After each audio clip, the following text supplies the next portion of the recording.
गांव की उस ठिठुरती सर्द रात में, जहां पड़ोस के घरों से बच्चों के हंसने की आवाजें आ रही थीं, वहीं रामलाल के घर में मौत जैसा सन्नाटा पसरा था।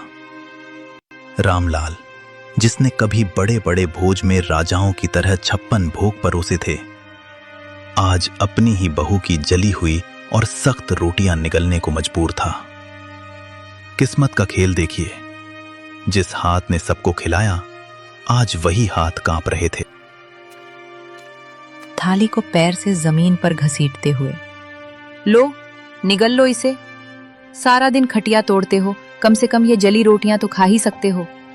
और सुन लो बुढ़े, कल सुबह सूरज निकलने से पहले आंगन चकाचक साफ मिलना चाहिए। मुफ्त की रोटियां तोड़ना बंद करो। तुम्हारी इस खांसी और मनहूसियत ने घर का सुकून छीन लिया है। बेटी, गला सूख रहा है।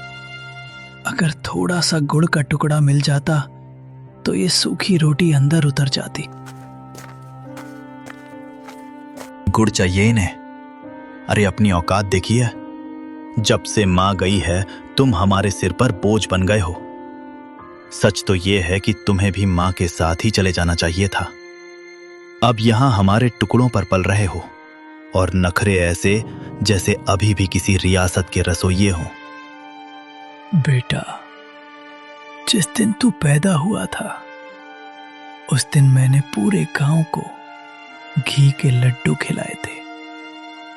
तुझे अपनी हथेलियों पर छांव देकर बड़ा किया।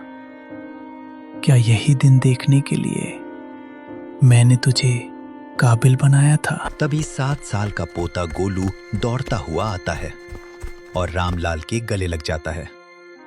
उसकी आंखों में गुस्सा और दुख दोनों हैं। पापा, आप दादाजी को ऐसे क्यों बोल रहे हो?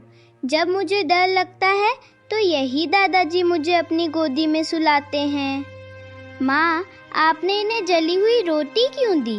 क्या आप मुझे भी बड़े होकर ऐसी ही रोटी दोगी? चुप कर गोलू, तू नहीं जानता, ये बूढ़े लोग सिर्फ परेशानी बढ़ाते हैं। जा अपने कमरे में। नहीं जाऊंगा।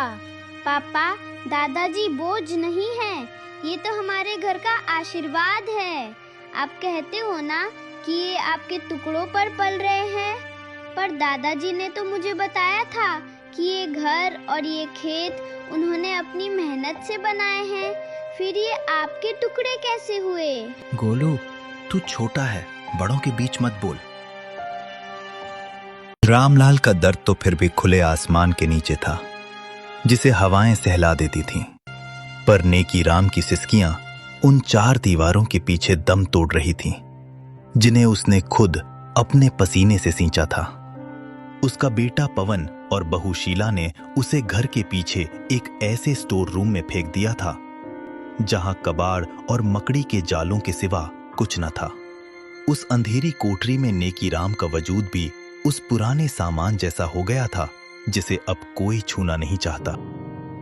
शीला, उफ, कितनी सड़ांध और बदबू आती है इस काल कोठरी से। पवन, कल इस बुढ़े के बर्तन एकदम अलग कर देना।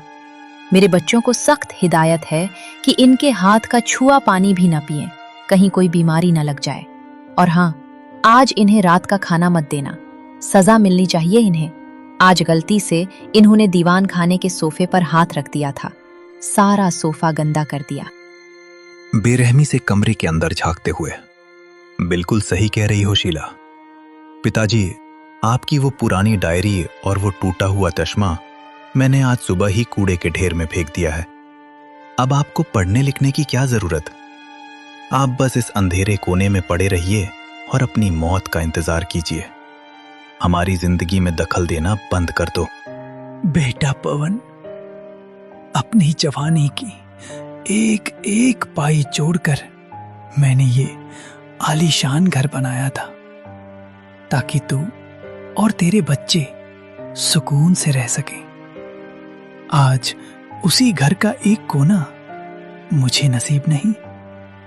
आज मुझे ही तू कूड़ा कह रहा है।